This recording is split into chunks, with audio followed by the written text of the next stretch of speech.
What's up, guys? It's Tony from Streetball Strategies, where we use strategy to build your streetball legacy. Today we're talking about the efficiency of improvement. So last week we talked about that being mindful and present during drills and workouts, that can speed up your ability to improve and learn. This week we're going to talk about how that happens. But before I get to that, I have to touch on something that's going to seem a little bit off topic, but I'm going to get back to why it's important in a second. I want to address our nature as people, as human beings, that we try to find the easiest way to do things. We always do what's easiest. So if we have the choice between doing something that's hard and doing something that's difficult, we choose the easy thing. If we're given the choice to do something the hard way or the easy way, we always choose the easy way. And if there's only one way to do something, we try to constantly figure out how to make that thing, that way, easier. And that's just in our nature, and that's not a good thing or a bad thing, that's just how we are. And so when it comes to improvement, we're always trying to figure out the easiest way to do it. And in our case, we're trying to have as much improvement as we can, as quickly as we can. And we do that with efficiency. In this case, speed equals efficiency, how fast we can improve. So there's a few things to keep in mind here. One is really the only way we improve is through repetition, through repeating an action, repeating practice over and over again. That's really the only way to improve. There's no way around it. As humans, that's how we learn, that's how we improve, that's how we get better, is by repeating an action and learning from it bit by bit every time we do it. And there's really no way to speed up that process. The only thing we can do is limit the amount of repetitions necessary in order to get to the point of improvement that we're trying to get to. So we're trying to have as few repetitions as possible to get to the improvement point that is our goal. The problem that comes into play is that we are trying to make this as easy on ourselves as possible while also having speed and efficiency in our improvement. The reason this is a problem is because repetitions equal time. Every time you repeat something, every time you repeat a drill or a skill or a workout, every repetition that you go through, you're taking time to do that. And so we're trying to constantly balance making it easier on ourselves while at the same time keeping that number of required and necessary repetitions as low as possible. And when it comes to repetitions, there's really only two kinds of repetitions, okay? There is quality repetitions and there are kind of like ease of use repetitions that are not as high quality repetitions, but they're easier to do. So I call them ease of use repetitions. The way they work is that a high quality repetition is low in ease of use. It's difficult to do, but it's high quality. Or you can have a high in ease repetition that is low in quality, but you can't have both high quality and high ease. It's either one or the other. So it's either hard to do but high in quality, or easy to do but low in quality. The problem with the low quality, high ease repetitions is that doing those is going to require you to do more of them. You need more repetitions when you make them easy than the high quality repetitions that are hard to do.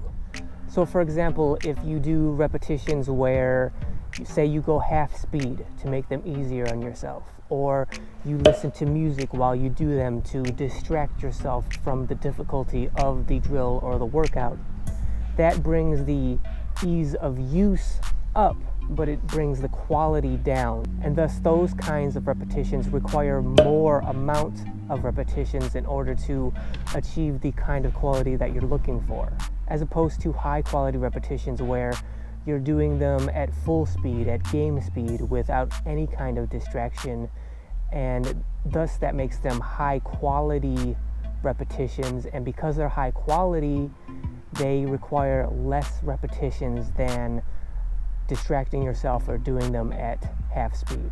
So what makes high quality repetitions high quality?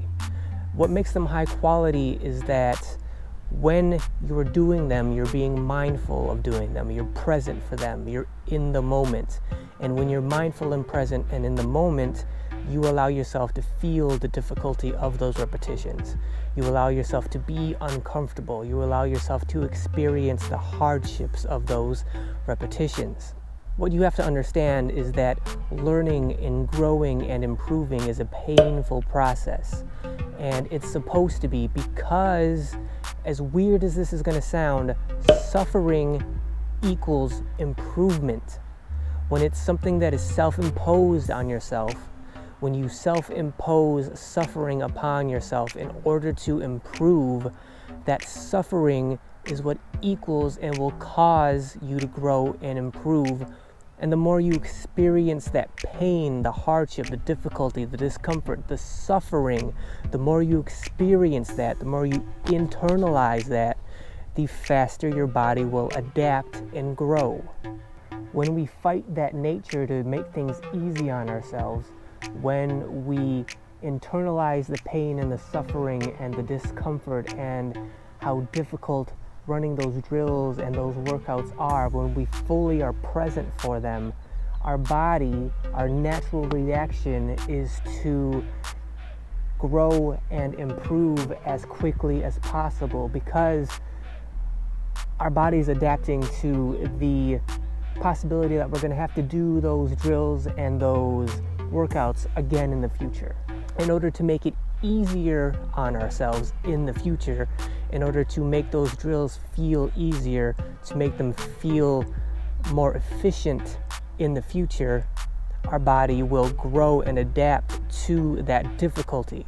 But if we are distracting ourselves, or if we are only going half speed, we're not imposing as much pain and difficulty and discomfort on ourselves that we could be, that we should be, in order to make that growth response happen. It's that pain and that suffering that forces our bodies and our minds to adapt and to learn and to improve. And the more we experience that, the faster our body adapts and learns. The more present, the more mindful, the more in the moment you are for each repetition, the fewer repetitions you're going to have to do to achieve that amount of improvement that you're looking for. And less repetitions mean less time required, and that equals more efficiency over a smaller period of time. So I hope you guys understand what I'm getting at here in terms of how being mindful and being present, how that makes you experience difficulty and discomfort, and how that difficulty and discomfort just naturally requires your body to have a growth and improvement response, a learning response, in order to adapt and grow and get better quicker for future endeavors. It's a repetitive process, but we can speed it up by requiring less repetitions, by allowing ourselves to grow as much as we can with each repetition. Improving isn't free, and it comes at a cost, and that cost is either pain or time. So you'll either experience a lot of pain over a shorter amount of time, or you'll experience less pain over a longer period of time. The choice is up to you. But I'm telling you that the fastest way, the most efficient way to improve is to allow yourself to be mindful and present, experience the difficulty of being in the moment of each repetition, thus cutting down the amount of repetitions that are necessary, thus speeding up the amount of time that it takes to achieve the kind of improvement that you're looking for. If you guys like this idea, if you like these kinds of basketball philosophies that I'm serving up to you guys, please like this video, please subscribe to the channel, and hit that notification button, because in the coming weeks we're going to talk more and more about how to use this quarantine time that we have right now during the coronavirus in order to grow as much as we can in this short period of time, so that when we start competing again, we are noticeably better than we were before the quarantine started. And by having small improvements like that over small periods of time, being a noticeable better player to the people you're playing with, the people you're playing against, something like that is a great way to build your legacy, to let people know that you're serious about being a great basketball player. And when you make improvement like that over such a short period of time, even though that's a small step, it is a significant one in building your streetball legacy. So thank you guys again, and I will see you next week. I couldn't help but notice your pain. My pain? It runs deep. Share it with me.